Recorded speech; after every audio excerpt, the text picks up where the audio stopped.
Emily, I'm so excited for you. I know that this is a big invitation from your family to get involved in philanthropy. Definitely.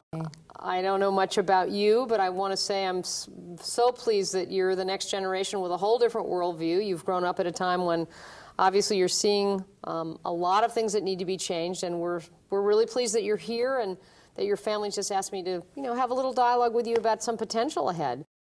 What do you think about, what you'd like to change or preserve during your lifetime? This is a step. I know you've probably at college, you've were involved in some things. Are there issues that you really care about? Is there something you'd love to change and preserve during your lifetime?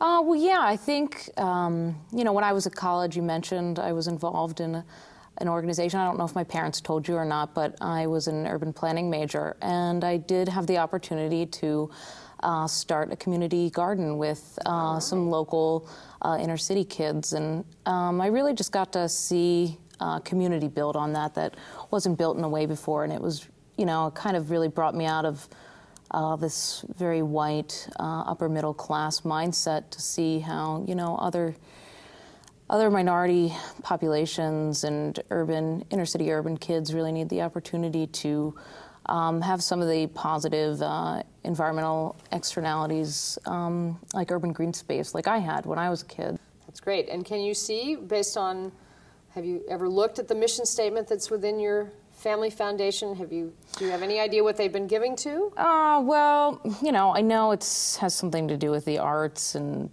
historic preservation, and I think it's, just giving money back to a lot of white people with money, as far as I know, and as far as looking at some of the pictures of these mansions they've restored.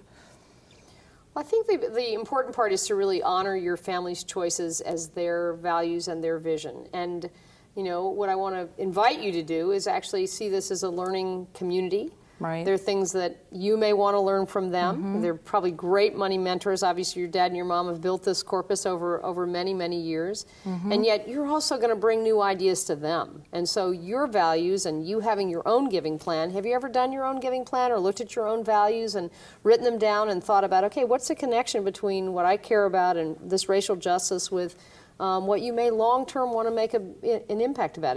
No, I've never done that before. So let's get you going with having your own giving plan and having the own basis of your own values. Now, you can assume what your parents' values are, but ideally you would also say, hey, I've done my giving plan, here's mine, what's yours? Right, it's a great way to sort of get them to, open up to the fact that, hey, you're a distinct, different individual. If it's going to be a family foundation and not just your parents' foundation, over time, what do you think? Is it your style to come in and listen for a few months and kind of see what they do? Or would you like to, within the first few months, present your giving plan and say, here's my real interest, what's yours? I never thought about it that way. I think what you're saying is really important. I think I should definitely, start to observe and see what's actually going on, and then maybe start presenting these issues and, introducing my parents and my dad especially to, new topics that could be applied to the arts and historic preservation, and maybe go deeper into, community planning and things like that. Right, and I don't know whether you know of other young people that are involved with family foundations, but there are networks of young donors through resource generation that you could actually go to conferences and learn from your peers.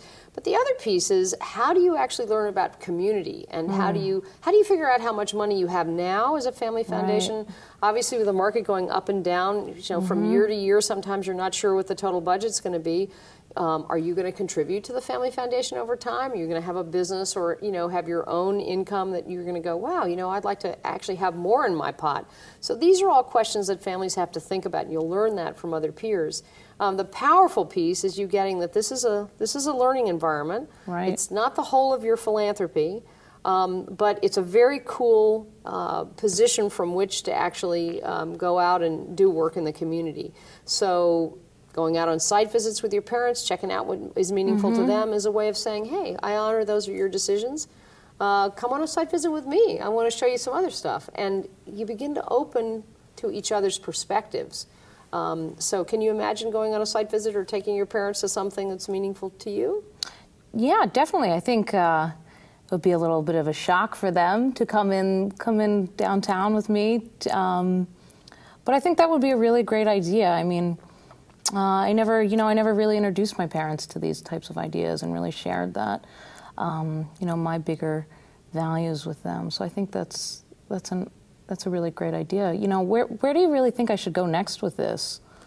I think a key piece is to read the mission statement of the foundation and to really look at the grants that your family have made, to ask the finance chair or the treasurer to really give you a report so that you actually know really what you're talking about, how much money do you have to work with, and then to really ask more questions. Think of questions you could ask each your mom and dad. Make sure you know what their intention was when it was formed, when Family Foundation was formed.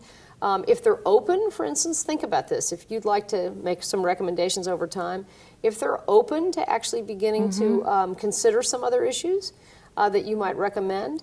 And I think to start with saying, I'd love to go on a couple of site visits to some of the projects that have been most meaningful to you. They're going to open to your ideas much more if you earnestly are open to theirs. Yeah. And then equip yourself with your own giving plan. Begin to get your own group of advisors, financial and community advisors, who can help you on the issues that you may be thinking about participating in. Mentors that are actually involved in community gardening, economic justice, human rights, the kinds of things long-term that you may be wanting to give to.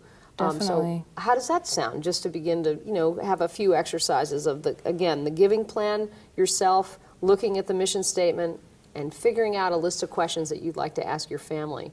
For the next 3 months, I'd just like to suggest we meet again, and you share what you've had a chance to learn. Call me 24/7. Meanwhile, I'm just excited for you about the possibilities ahead here. Well, thank you very much, Tracy. I really thank you for just putting this all in new light for me. Go, girl, go.